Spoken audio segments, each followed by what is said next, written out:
Le plan d'urgence pour les hôpitaux français a été présenté ce matin, mais il ne satisfait qu'à moitié.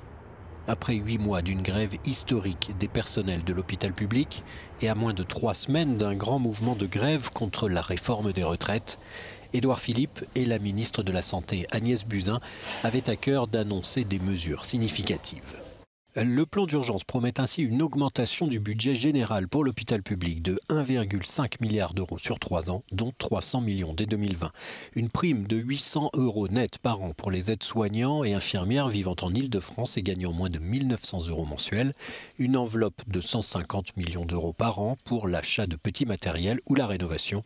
Et puis, mesure très attendue et que le gouvernement n'envisageait pas au départ, l'État français va reprendre à son compte et sur 3 ans un tiers de la dette des hôpitaux, soit 10 milliards d'euros. Cette reprise de dette, elle permettra aux hôpitaux de réduire leur déficit et de retrouver rapidement les moyens d'investir.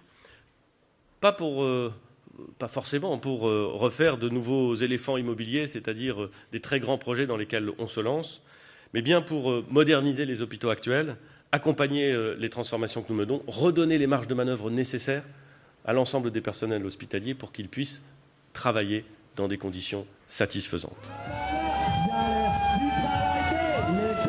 Le gouvernement espère avec cette série d'annonces rassurer la fonction publique hospitalière et mettre fin aux grèves et aux manifestations des personnels.